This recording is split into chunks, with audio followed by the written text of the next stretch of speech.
Bismillahirrahmanirrahim. Alhamdulillahirabbil alamin wassalatu wassalamu ala asyrafil anbiya'i wal mursalin wa ala alihi ashabihi ajmain. Assalamualaikum warahmatullahi wabarakatuh. Salam sejahtera, salam Malaysia Madani, salam Sabah maju jaya. Apa khabar penonton di rumah?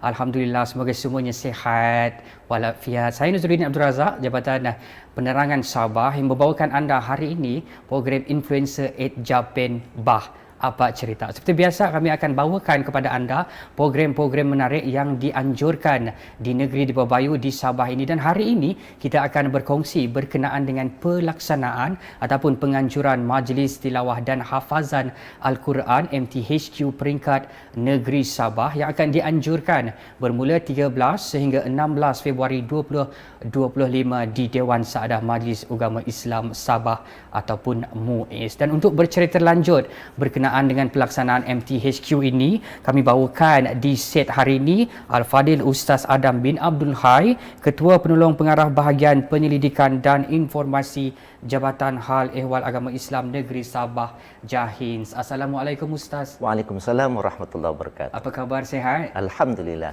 Sihat. Alhamdulillah. Tapi saya nampak di wajah Ustaz hari ini cukup ceria dengan senyuman walaupun beliau sebenarnya agak penat menjadi bertugas untuk melaksanakan kelancaran penganjuran-penganjuran MTHQ di peringkat daerah dan bahagian. Jadi sebelum kita bercerita sedikitlah Ustaz berkenaan dengan MTHQ, pelaksanaannya dan juga bagaimana penganjurannya untuk tahun ini.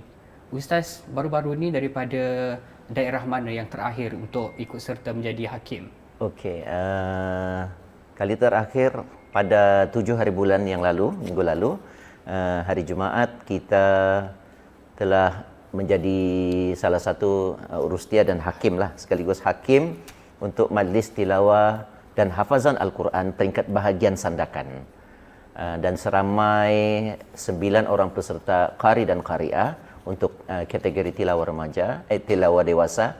Kita ada 4 orang tilawah remaja dan 2 untuk kategori hafazan tahap 2. Dan menariknya tuan ataupun hadirin hadirat di rumah, pada tahun lalu, tahun 2024 buat pertama kalinya kategori remaja diperkenalkan, betul Ustaz? Betul. Kita menyediakan platform ini untuk mencari bakat-bakat baru dan sekaligus kita ingin mencari pelapis qari-qari'ah kita di negeri Sabah, sebab yang ada sekarang pun sudah orang yang lama juga akan bertemu nanti di peringkat negeri. Jadi untuk itu kita pun berusaha untuk mencari bakat-bakat baru di peringkat remaja. Dan sebelum ini pun pada tahun-tahun 70-an dulu memang Majlis Ugama Islam Negeri Sabah memang ada menganjurkan musabaqah tilawah Al-Quran peringkat kanak-kanak. Dulu dipanggil kanak-kanak. Tapi sekarang kita labelkan dia, jenamakan dia sebagai Majlis Tilawah Al-Quran kategori remaja yang mana berusia 13 hingga tidak lebih 18 tahun. Itu syaratnya. Dan sekarang juga untuk tahun ini kita sudah hadkan penyertaan kepada qari dan qari'ah peringkat dewasa. Mereka mestilah berumur antara 18 tahun sehinggalah 50 tahun. So mana-mana yang 50 tahun itu sudah tidak dibenarkanlah untuk mengikuti majlis tilawah baik daripada peringkat daerah sehinggalah ke peringkat negeri nanti.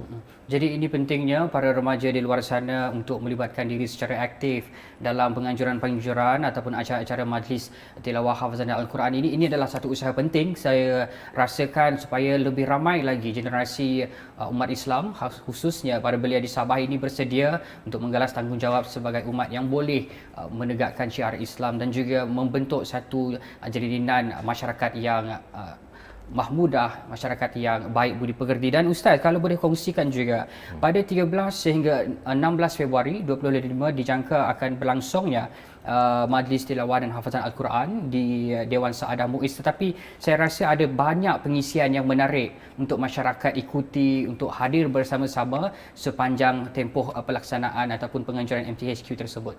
Ya, betul. Kita telah pun merangka beberapa program. Sama ada main program kita ialah Majlis Tilawah itu sendirilah, Majlis Tilawah dan Hafazan Al-Quran peringkat negeri Sabah. Kan? Dan akan berlangsung pada 13 sehingga 16 hari bulan. 16 hari bulan lah untuk penyampaian hadiah. Okey. Program-program sokongan yang kita telah muatkan sempena majlis ini, kita namakan dia sebagai Minggu Semarak Al-Quran. Minggu Semarak Al-Quran sebab minggu yang lalu, pada hari Khamis minggu yang lalu, kita mulakan dengan Forum Anjung At-Taqwa di Masjid Al-Munir, Kampung Darau Menggatal. Seterusnya diikuti selepas itu beberapa program-program yang lain yang akan melibatkan dengan agensi seperti RTM, Jabatan Penyiaran, melalui Sabah FM. Kita akan ada temu ramah bersama yang berhormat Menteri Exco Agama dan Pendidikan, iaitu yang berhormat Datuk Dr. Haji Muhammad Arifin bin Datuk Haji Muhammad Arif, selaku pengerusi jawatan kuasa induk Majlis Tilawah dan Hafazan Al-Quran peringkat negeri Sabah. Dan kita juga ada tilawah interaktif, di mana kita mendatangkan seorang guru dan akan berinteraktif dengan pendengar Sabah FM. Kita juga ada di pada 13 hari bulan nanti di Dewan Saadah, kita ada Convention Al-Quran, di mana kita mendatangkan salah seorang penceramah daripada Universiti Malaysia Sabah sendiri, iaitu Profesor Madya Dr. Umar Muhammad Nur dari Fakulti Pengajian Islam. Dan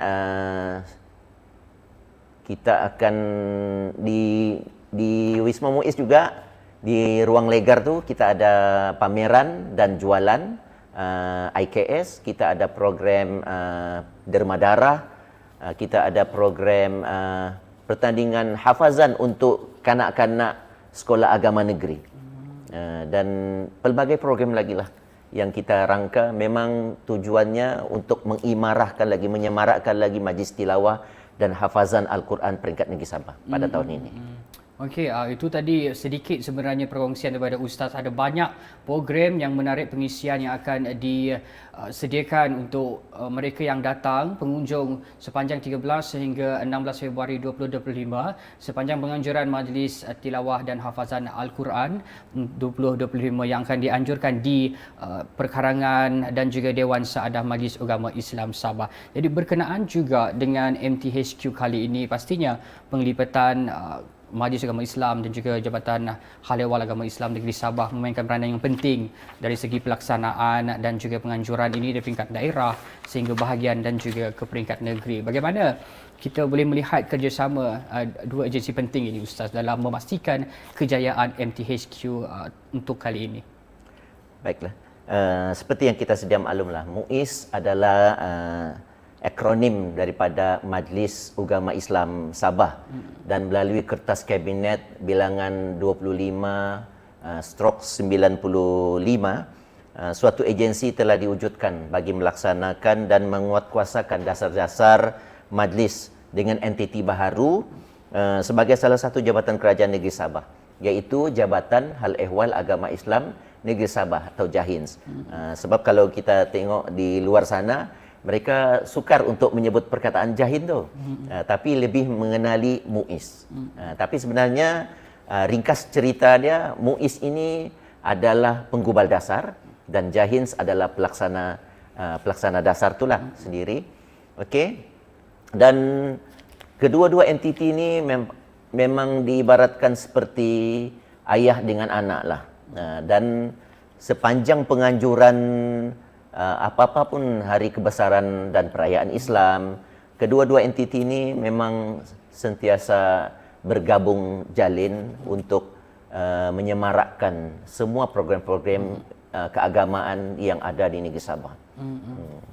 Jadi saya pasti MUIS dan juga JAHINS dan semua anggota-anggota pegawai-pegawai yang terlibat bertungkus lumus untuk memastikan MTHQ untuk kali ini dapat dijayakan dengan penuh cemerlang insya-Allah. Dan bercakap berkenaan dengan penganjuran MTHQ, pastinya ada cabaran-cabaran tertentu untuk pelaksanaan, kerana kita tahu pertandingan untuk ke peringkat negeri untuk menghadirkan, untuk mewakilkan peserta daripada daerah pergi ke bahagian peringkat bahagian dan kemudian ke negeri itu memerlukan perjalanan yang agak sukar bagi seorang qari-qariah dan juga peserta hafazan. Untuk makluman penonton juga, untuk hafazan ada 3 kategori. Kategori 1 sehingga 10 juzuk, 1 hingga 20 juzuk dan 1 hingga 30 juzuk. Jadi bagi ustaz sendiri yang terlibat secara langsung dalam pemilihan peserta-peserta ini, mungkin daripada sudut pelaksanaan ini, apa antara cabaran yang ustaz nampak dan apa antara perkara yang kita laksanakan untuk memastikan peringkat daerah dan bahagian itu mempunyai kualiti yang terbaik untuk kita hantarkan ke peringkat negeri nanti? Okey, untuk julung kalinya di Negeri Sabah ni, kita telah membuat satu sistem yang kita namakan sistem e-tilfaz. E-tilfaz iaitu elektronik, tilawah dan faz itu adalah hafazan.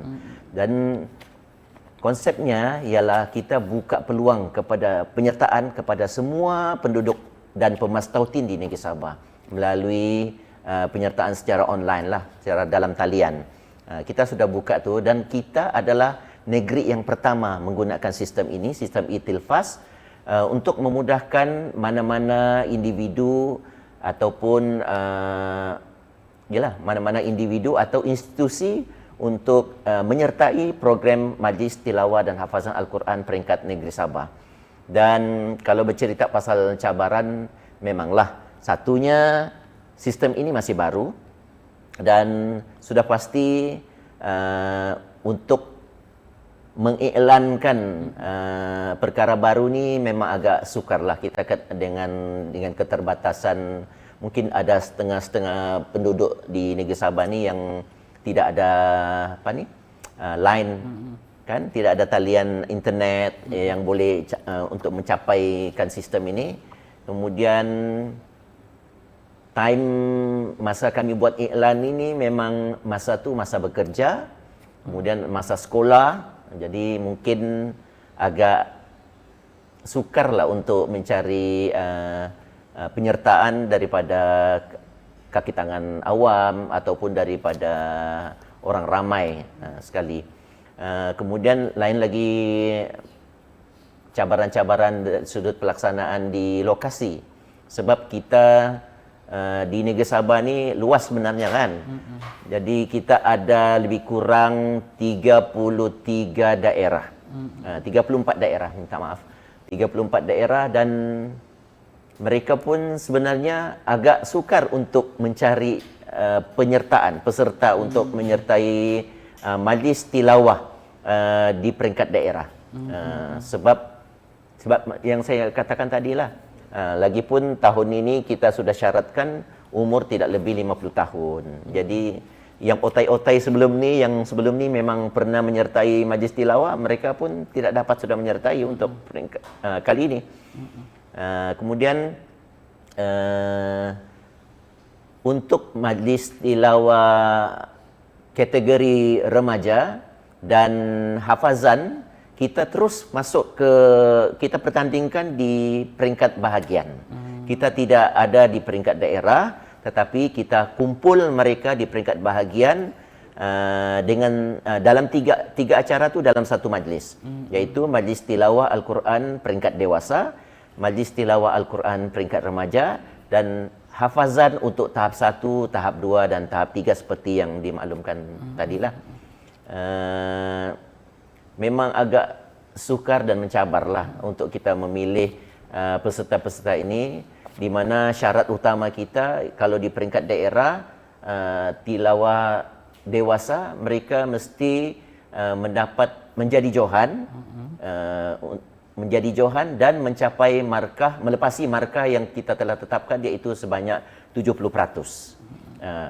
Apabila mereka menjadi johan, sama ada qari ataupun qari'ah, mereka akan layak mara ke peringkat bahagian. Dan di peringkat bahagian kita telah menetapkan juga dia mesti Johan dan mendapat markah 80% untuk mara ke peringkat seterusnya, iaitu peringkat negeri. Adapun peringkat kategori tilawah remaja dan hafazan, kita hanya menyasarkan menjadi Johan dan mencapai markah 70% ke atas. Itu antara cabaran yang kita perlu lihat juga, bagaimana pelaksanaan ataupun mencari wakil-wakil daripada daerah dan juga bahagian ini mungkin agak sukar, tetapi ini antara usaha yang dilaksanakan untuk kita memastikan MTHQ kali ini merupakan satu platform yang dapat melahirkan lebih banyak lagi ilmuwan-ilmuwan ataupun masyarakat yang peka dengan pembangunan dan juga bagaimana usaha kita untuk mengangkat syiar Islam itu melalui pelaksanaan MTHQ. Dan juga Ustaz, apa yang menarik perhatian pada tahun ini apabila saya belik-belik artikel di laman sosial dan juga artikel-artikel yang dipaparkan di berita-berita semasa, ada yang menarik perhatian saya, berlangsung di Kota Belud, seorang qori bernama Muhammad Amirul Amin Madzin berusia 25 tahun dinobatkan sebagai naib Johan pertandingan MTHQ peringkat daerah Kota Belud, yang sebenarnya beliau ini adalah OKU cacat penglihatan. Kalau saya nampak daripada gambar yang disiarkan, beliau bertanding bersama dengan orang-orang normal yang lain. Bagaimana kita melihat penglibatan orang kurang upaya ini dalam MTHQ kali ini, dan bagaimana mungkin pelaksanaan yang perlu dilalui oleh mereka?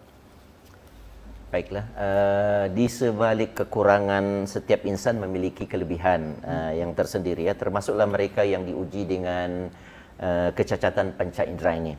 Okey, bagi kita di Malaysia, kecacatan yang dimiliki oleh seorang qari ataupun qari'ah, hafiz ataupun hafizah bukanlah suatu halangan pun untuk kita menafikan hak dan bakat mereka. Peluang yang sama tetap kita berikan, sama seperti orang yang normal. Mengambil contoh Johan Majlis Tilawah dan Hafazan Al-Quran peringkat kebangsaan dan Majlis Tilawah Hafazan Al-Quran peringkat antarabangsa tahun 2021 di negara Malaysia sendiri, pemenangnya adalah berasal daripada negeri Kelantan, juga adalah seorang yang cacat penglihatan. Beliau yang kita maksudkan ialah saudara Muhammad Qayyim Nizar. Beliau adalah seorang yang cacat penglihatan lah. Kemudian begitu juga di negeri Sabah ni sebenarnya. Kita juga pernah menghantar Johan Qari kategori tilawah di Majlis Tilawah Hafazan dan Hafazan Al-Quran Negeri Sabah pada tahun 2018. Beliau telah menjadi Johan dan kita hantar beliau sebagai wakil Negeri Sabah ke Majlis Tilawah dan Hafazan Al-Quran peringkat kebangsaan. Beliau ni sebenarnya berasal daripada Tuaran dan belajar teknik bacaan Al-Quran Braille di Sekolah Kebangsaan SK Pendidikan Khas Princess Elizabeth di Johor Bahru, dan beliau yang saya maksudkan adalah saudara Muhammad Fikri Muhammad Fahmi, orang Sabah, kan? Kemudian manakala di bidang hafazan pula, kita juga telah menghantar wakil negeri Sabah ke peringkat kebangsaan pada tahun 2022 dalam kategori hafazan tahap 1 hingga 10 juzuk di Johor Darul Ta'zim, dan tahun 2023 di negeri Pulau Pinang dalam kategori hafazan tahap 2 iaitu 1 hingga 20 juzuk. Beliau yang saya maksudkan adalah adik Muhammad Iman Jamaluddin, orang Tenom, juga merupakan seorang yang menerima ujian yang serupa, dan saya difahamkan sekarang adik Iman ini sedang belajar di Universiti Malaysia Sabah. Okey. Dan pada tahun ini juga memang kita seperti yang dimaklumkan tadi, kita menerima sebenarnya 2 orang penyertaan daripada orang yang cacat penglihatan, seorang daripada KB tadi dan seorang lagi daripada Tunku, di Tunku. Walau bagaimanapun kedua-dua mereka ini tidaklah mendapat tempat sebagai Johan, dan oleh kerana itu mereka tidak dinobatkan sebagai wakil daripada daerah untuk mara ke peringkat bahagian. Dan sebenarnya kita tidaklah menafikan bakat-bakat orang-orang yang sebegini kan. Malahan maha adilnya Allah Subhanahu Wa Taala ini memberikan ilham kepada manusia dengan kaedah lain untuk membantu orang-orang buta melihat dunia melalui indera yang berbeza. Ada yang menggunakan jari jemari untuk belajar menguasai pembacaan Al-Quran. Malahan ada juga yang menggunakan telinga saja untuk menghafal ayat-ayat suci kalam ilahi ini. Sesungguhnya setiap kejadian yang dicipta oleh Allah Subhanahu Wa Taala itu sudah pasti ada hikmah, dan di sebaliknya baik yang normal maupun yang ada kekurangan. Jangan pernah sesekali kita menidakkan keupayaan seseorang lah. Wallahu a'lam. Subhanallah, terharu saya mendengar. Sebab walaupun belum ada wakil yang untuk tahun ini yang orang kelainan upaya cacat penglihatan, tetapi semangat yang diterjemahkan melalui penyertaan itu masih lagi ada. Seperti yang saya sebutkan tadi, di Kota Belud ada seorang peserta OKU cacat penglihatan. Dan untuk makluman juga, di Masjid Bandaraya Kota Kinabalu ada kelas sebenarnya, kelas Braille untuk OKU penglihatan ini, dan saya pernah mengunjungi mereka dan berbicara mengenai bagaimana program yang dilaksanakan dan proses pembelajaran menggunakan mesin Braille ini. Sekarang ini bukan lagi menggunakan mesin Braille yang lama dahulu, sekarang lebih canggih, lebih moden dengan transformasi teknologi digital. Semuanya dipermudahkan untuk urusan orang kelainan upaya, khususnya untuk cacat penglihatan. Dan berkenaan dengan penganjuran MTHQ ini yang akan berlangsung tidak lama lagi, Ustaz, mungkin ramai peserta sekarang yang sudah terpilih. Jadi kalau boleh kongsikan sekarang ini, Ustaz, untuk peringkat negeri sendiri, berapa ramai yang kita akan hantar dan akan bertanding pada 13 sehingga 16 Februari kelak? Okey, untuk tilawah dewasa ya, setelah kami perhitungkan jumlah markah yang mereka lepas, iaitu 80%. Untuk kategori tilawah dewasa kita ada 7 qari dan 4 qari'ah. 7 qari dan 4 qari'ah termasuk yang Johan menunggu lah ni. Okey. Kemudian tilawah remaja kita ada 5 orang qari dan 4 orang qari'ah. Manakala kategori hafazan untuk tahap 1 kita ada 5 orang, untuk tahap 2 kita ada 6 orang, dan tahap 3 kita ada 6 orang. Yang mereka ini akan kita mulakan dulu pada 13 hari bulan kategori tilawah Al-Quran kategori remaja. Kemudian 14 hari bulan 11 siang kita adakan majlis hafazan. Sebelah malamnya kita akan bermula dengan tilawah dewasa. Kemudian 15 hari bulan, sebelah pagi, sebelah siang kita adakan majlis hafazan lagi, dan sebelah malamnya adalah malam kedua untuk tilawah dewasa.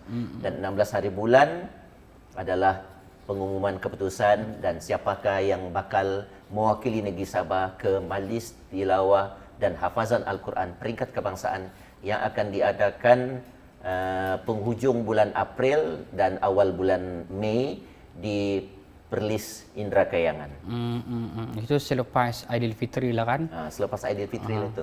Ya, baju Melayu dorang pun masih baru lagi masa itu. Jadi kan Ustaz, berkenaan dengan peserta-peserta ni kan, bila pengalaman saya sendiri, bila saya dulu di sekolah agama mengikuti MTQ. Dulu kami panggil MTQ sejak. Ya, sekarang MTHQ. Mungkin dijenamakan semula. Dan apabila berlangsungnya pertandingan hafazan dan juga tilawah, ada peserta yang nervous di atas pentas dan tidak boleh, ada pengalaman saya yang tidak boleh sambung pun bacaan yang telah dilontarkan ataupun surah yang dicabut itulah, ada cabutan surah. Mungkin tips daripada Ustaz kepada peserta-peserta ini. Selepas ini mungkin yang mendengar ini juga peserta-peserta yang akan bertanding di peringkat negeri kelak. Mungkin ada tips yang Ustaz boleh kongsikan kepada mereka ini supaya nanti perjalanan di peringkat akhir itu lebih mudah dan tenang. Mungkin ada yang mereka perlu patuhi pantang larang sebelum bertanding. Jangan minum kopi kali mungkin. Yalah, selama ini pun sejauh yang saya tahulah kan, saya di peringkat kanak-kanak dulu saya pernah mengikuti majlis tilawah Al-Quran ni. Kemudian bila saya menginjak usia ke remaja, saya mengikuti hafazan pula. Dan pernah mewakili negeri Sabah ni ke peringkat kebangsaan 2 kali, sebanyak 2 kali sebenarnya. Untuk hafazan kategori tahap 1 dulu 1 hingga 3 juzuk sahaja. Kemudian tahap 2 1 hingga 15 juzuk. Jadi kedua-dua kategori itu saja. Tahap 3 saya tak ikut sudah. Okey. Kalau tips ni sebenarnya banyak tipsnya. Tapi saya lebih kepada soal adab lah. Seorang yang pembaca Al-Quran, seorang yang dipanggil ahli Al-Quran ni mesti ada adab-adab dia tersendiri. Kan sebelum dia naik ke pentas tu macam mana apa tu. Di samping dia berlatih, dia mohon redha daripada guru-gurunya ke apakah. Tapi ada tips-tips yang lebih menjurus kepada adab bersama Al-Quran tu sendiri. Kalau yang pertama saya rasa kita mengikhlaskanlah niat dan tujuan kita untuk meraih redha Allah Subhanahu Wa Taala. Itu yang penting. Kita ikhlaskan niat kita. Kedua, akhlak kita mestilah berakhlak dengan Al-Quran itu sendiri. Iaitu perlunya berakhlak dengan setiap apa yang dianjurkan oleh Al-Quran. Dengan melakukan apa yang disuruh atau yang dihalalkan, serta meninggalkan apa yang ditegah atau yang diharamkan. Okey, ketiga, mestilah tenang jiwa kita. Tenang maksudnya di sini, baik qari ataupun qari'ah ataupun hafiz-hafizah itu perlulah menenangkan jiwanya dan menghindarkan diri daripada memikirkan perkara-perkara duniawi secara keterlaluan. Dan seterusnya yang keempat, di samping berusaha untuk mempersembahkan yang terbaik, jangan lupa kita berdoa kepada Allah Subhanahu Wa Taala dengan penuh harapan dan kesungguhan, dan selepas daripada itu kita perlu serahkan apapun takdir yang kita terima selepas daripada pertandingan ini, kita terima dengan hati yang terbuka, dengan berlapang dada. Itu sajalah yang saya boleh kongsikan, tips-tips untuk semua peserta. Bukan saja peserta sebenarnya, kepada orang luar di luar sana pun mereka juga perlu, apabila menjadi seorang ahli Al-Quran ini, perlulah yang pertama macam tadilah saya katakan itu, mengikhlaskan niat kita tu. Itu tadi apa yang dikongsikan Ustaz, itu bukan tips untuk peserta sahaja, untuk kita juga, untuk saya sendiri juga yang berada di sini, supaya mengamalkan tips-tips tersebut sebagai umat Islam dan juga sebagai seorang individu yang tinggal dalam bermasyarakat yang pelbagai kaum ini. Dan menariknya juga apabila kita bercakap berkenaan dengan MTHQ, ada rakan-rakan saya yang bukan beragama Islam bertanya juga lah, kenapa kamu buat tu MTHQ? Kenapa perlu bertanding-tanding tu membaca Al-Quran? Tetapi apabila kita berkongsi dengan mereka, sangat keindahan majlis seumpama ini, kita boleh berkongsikan apa itu Al-Quran, apa itu pertandingan Al-Quran. Dan apabila dilontarkan kepada Ustaz soalan yang sama, bagaimana Ustaz ingin berkongsikan secara hikmahnya apakah MTHQ ini dan bagaimana mereka mudah memahami kenapa kita melaksanakan pertandingan ini. Sebenarnya majlis tilawah dan hafazan Al-Quran ini bukan asing di Malaysia. Seingat saya, kalau di Sabah ni sudah bermula tahun 1967 lagi. Musabaqah kan, betul. Dan namanya pun ketika itu adalah musabaqah. Musabaqah maksudnya pertandingan kan. Musabaqah tilawah Al-Quran. Kemudian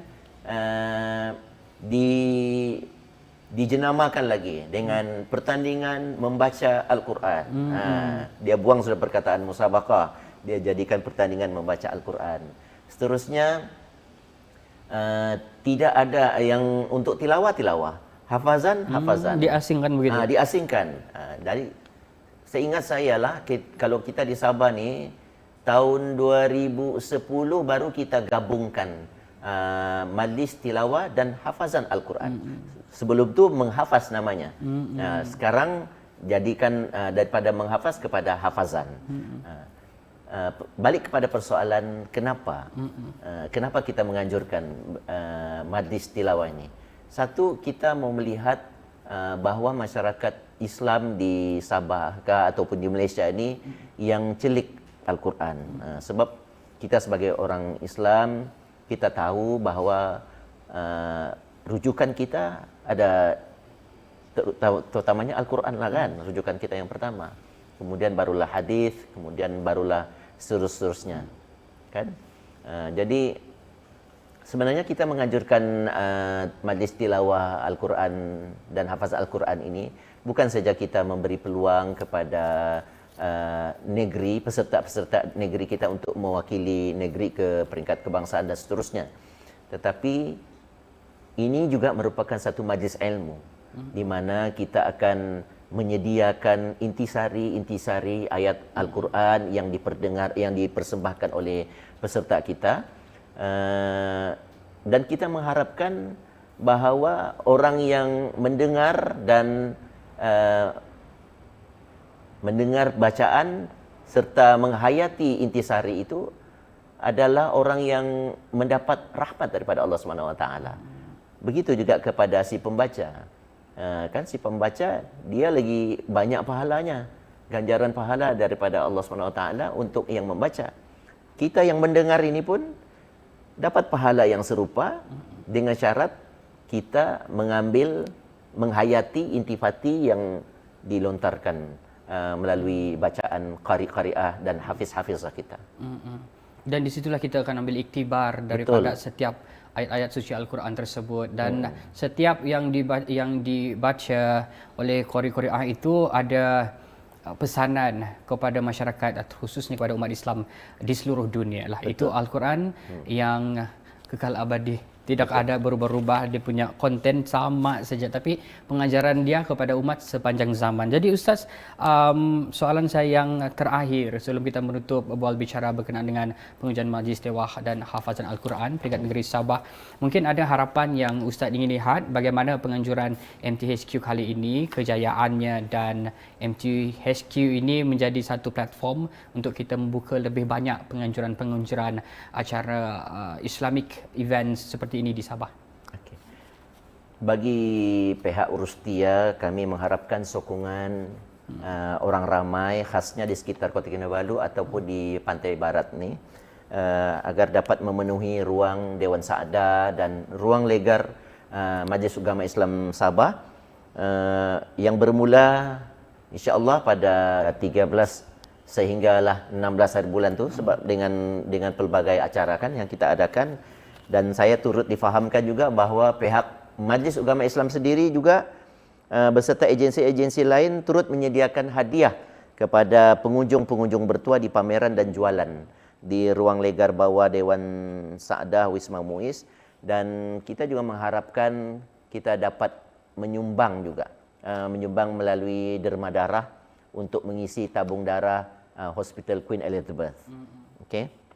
Dan menyentuh soal potensi serta keupayaan kita untuk menganjurkan, menjadikan Sabah ini sebagai pusat penganjuran acara Islam.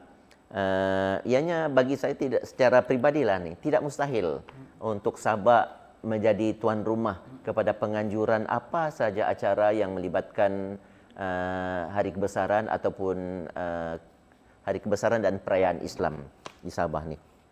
Okey. Kenapa? Kerana saya yakin bahawa di Sabah ini mempunyai keharmonian suku kaumnya sendiri. Dan kita juga ada keindahan landscape kita dan corak budaya di samping sokongan pihak kerajaan yang sentiasa memberikan komitmen lah terhadap penganjuran acara sedemikian. Justru kita mengharapkan tahun-tahun akan datang, tahun-tahun mendatang, Sabah mungkin boleh menjadi tuan rumah, sama ada menjadi tuan rumah kepada penganjuran majlis tilawah dan hafazan Al-Quran peringkat antarabangsa. Mungkin di majlis tilawah Al-Quran peringkat se-Borneo.